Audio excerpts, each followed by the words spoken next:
मुग़ल बादशाह ज़हीरुद्दीन बाबर ने पानीपत की पहली जंग में इब्राहिम लोदी को इबरतनाक शिकस्त दी, जिसके बाद ज़हीरुद्दीन बाबर ने हिंदुस्तान में मुग़लिया सल्तनत कायम की। उस दौर में अफ़गान सरदार शेर शाह सूरी की सूरी सल्तनत भी मौजूद थी। जब मुग़ल सल्तनत के बानी ज़हीरुद्दीन बाबर की मौत हुई तो उसके बाद इसके जानशीन हुमायूं को शेर शाह सूरी के हाथों शिकस्त का सामना करना पड़ा, जिसके बाद इसकी मुग़लिया सल्तनत शेर शाह सूरी के पास चली गई। लेकिन जब शेर शाह सूरी की मौत वाक़या हुई और इसकी सल्तनत ज़वाल का शिकार हो गई तो इस मौके का फ़ायदा उठाते हुए हुमायूं ने 1555 ईस्वी में दिल्ली के तख्त पर दोबारा कब्ज़ा करने का मौका मिला। ताहम इस बड़ी फ़तह के बावजूद हुमायूं के लिए ये फ़तह बहुत थोड़ी थी, क्योंकि अगले ही साल इसकी मौत वाक़या हो गई और इसकी मुग़लिया सल्तनत इसके 13 साला बेटे अकबर के हाथ में चली गई। नाज़रीन, पानीपत की दूसरी जंग क्यों हुई और इसकी कौन सी वजूहात थी, चलिए इसके बारे में तफसील से बात करते हैं। पानीपत की दूसरी जंग 5 नवंबर 1556 ईस्वी को मुग़ल बादशाह अकबर और दिल्ली के बादशाह हीमू के दरमियान में लड़ी गई।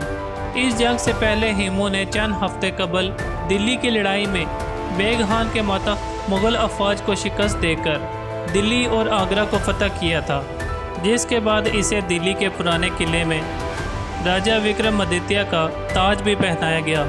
इस नुकसान का इल्म होने पर अकबर और इसके सरपरस्त बैरम खान ने इन तमाम इलाकों को हासिल करने के लिए दोबारा कोशिशें शुरू कर दी। हीमू एक नमक का ताजर था जो अपनी शानदार फ़ौजी हिकमत अमली और कायदाना सलाहियतों की बदौलत सूरी सल्तनत में आला मुकाम रखता था।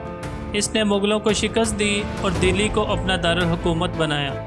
इन शिकस्तों का बदला लेने और अपने इलाकों को हासिल करने के लिए मुग़ल बादशाह अकबर और हीमू के दरमियान पानीपत की दूसरी जंग का आगाज़ हुआ और फिर 5 नवंबर 1556 ईस्वी को दोनों फ़ौजें पानीपत के मैदानों में आमने सामने हुई। इस जंग में मुग़ल लश्कर की तादाद 25 से 30 हज़ार के करीब थी, जबकि हीमू की फ़ौज की तादाद 1 लाख पर मुश्तमिल थी और इसके पास 1000 से ज़्यादा जंगी हाथी भी मौजूद थे। लेकिन इतना बड़ा लश्कर रखने के बावजूद भी हीमू के पास कोई तोपखाना मौजूद न था। जंग का आगाज़ होता है और हीमू अपना बड़ा लश्कर रखने की वजह से मुग़लों पर हमला कर देता है। दोनों फ़ौजों के दरमियान शदीद खून रेज़ी वाली जंग होती है और देखते ही देखते हीमू की फ़ौज मुग़लों को पीछे धकेलना शुरू कर देती है।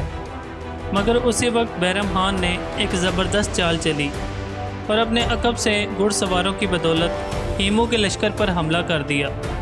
इस बड़े हमले की वजह से हीमू के सिपा सलार भगवान दास और शादी खान की मौत वाक़या हो गई। मुग़लों ने तेज़ रफ्तारी से हाथियों की टांगों पर हमले शुरू कर दिए, जिसके बाद हाथी बेकाबू हो गए। ये तमाम मंजर हीमू अपने हाथी पर बैठा देख रहा था और जंग का जायज़ा ले रहा था। इस सूरत हाल को देखने के बाद हीमू आगे बढ़ा और मुग़लों पर ज़बरदस्त हमला कर दिया, जिसके बाद मुग़ल अफवाज पीछे हटने लगी और करीब था कि हीमू ये जंग जीत जाता। लेकिन अचानक एक मुग़ल सिपाही ने एक तीर मारा जो इसकी आंख पर लगा। तीर आंख में लगने की वजह से हीमू हाथी से नीचे गिरा और वो बेहोश हो गया और देखते ही देखते जंग का नक्शा बदल गया। हीमू को बेहोश देखकर इसकी फ़ौज के हौसले पस्त हो गए और वो मैदान जंग को छोड़कर भागने लगे। जब हीमू की फ़ौज ने मैदान जंग को छोड़ा तो उस वक्त 5 से 6 हज़ार लाशें पानीपत के मैदान में मौजूद थी, जिसके बाद पानीपत की दूसरी जंग अकबर की फ़तह और हीमू की शिकस्त पर ख़त्म हुई। इस शानदार फ़तह के बाद मुग़लिया सल्तनत के एक नए दौर का आगाज़ हुआ। उम्मीद है आज की ये वीडियो आपको ज़रूर पसंद आई होगी। अगर आपको वीडियो अच्छी लगी हो तो वीडियो को लाइक करें, शेयर करें और चैनल को सब्सक्राइब करना ना भूलिएगा। मिलते हैं अगली वीडियो में किसी नए टॉपिक के साथ। तब तक के लिए मुझे दीजिए इजाज़त। अल्लाह हाफ़िज़।